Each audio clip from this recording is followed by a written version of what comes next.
Nakapamalengke na ba ang lahat? Kung hindi pa, samahan niyo ako ditong mamili ng mga pang-ulam dito sa palengke. Wow, ang mamahal ng gulay ngayon. Kung pwede lang hindi na bumili, hindi na ako bibili ng gulay. At yung kamatis, grabe, napakamahal lang kilo. Ito lang yung mura na nakita ko dito sa pag-iikot ko dito sa palengke. Para siyang medyo malaking cherry na tomato. So, yan na kasi mas mura siya. Tomato pa din naman yan.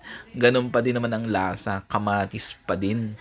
So, lakad pa tayo dito sa nadaanan ko sa prutas. At pinagkakaguluhan nga yung rambutan kasi naman ang kilo lang ay 35 pesos.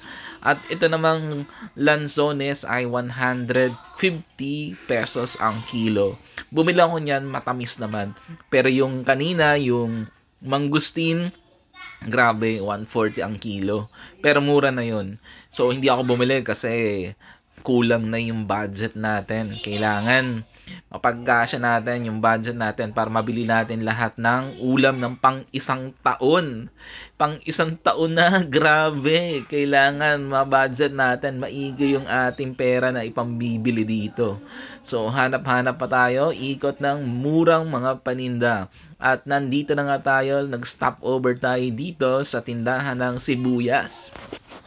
Ang hirap mamili ng sibuyas kasi ang pipiliin ko dapat dito yung matigas daw.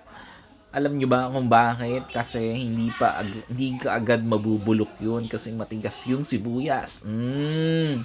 At yung medyo maliit lang, yung tama lang yung size pang isang gamitan lamang kasi hindi na maganda kapag biniyak mo yung sibuyas tapos gagamitin mo sa ibang araw. At nakakita naman ako dito ng papayang hinog. Kulay red yung laman ng papaya o nakita niyo 50 ang kilo. Kailangan natin bumili para naman may prutas tayo. At bumili nga ako ng isang piraso, yung tamang-tama lang yung laki para hindi masyadong mahal. Yung halagang 70 pesos lang. Ayan, magkano ba yun? 64 pesos. At nandito na tayo sa wet market nila. Bumili ng mga hipon na 1.8 lang. Joke. Napakamahal naman talaga ng bilihin. Sasakit ang ulo mo kung paano mo ibabudget ang pera ngayon. At nandito na ngayon tayo sa mga pork. Bumili rin kami nito ng mga pork. Ayan, ano ba yan? Hindi ko binili yan kasi masyadong mahal. Yung mura lang, yung abot kaya lang ng budget. Ito, liempo. Para masarap to sa sinigang, kailangan masarap siya. Medyo malambot yung karne niya kapag pinakuluan mo. Para yun palang masarap na. At nandito na nga tayo sa mga tinda ng mga TJ hotdog na yan.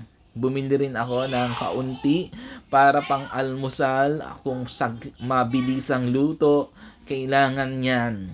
At ano ba ang ibang binibili? Napakadami naman. Pang isang taong kasi talaga tong mga binibili namin na pang ulam sa rep. At andito na nga, bumili pa kami ng paminta. Yung crack na paminta. Ayan si ate. Hello sa'yo. And eto yung pinaka-paborito kong binili ko dito. Ito yung last na stopover. Bumili kami dito ng tuyo at tuyo na sapsap. Talaga namang napakasarap.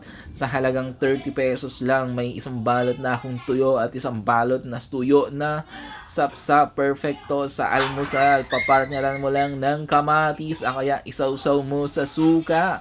Follow for more videos.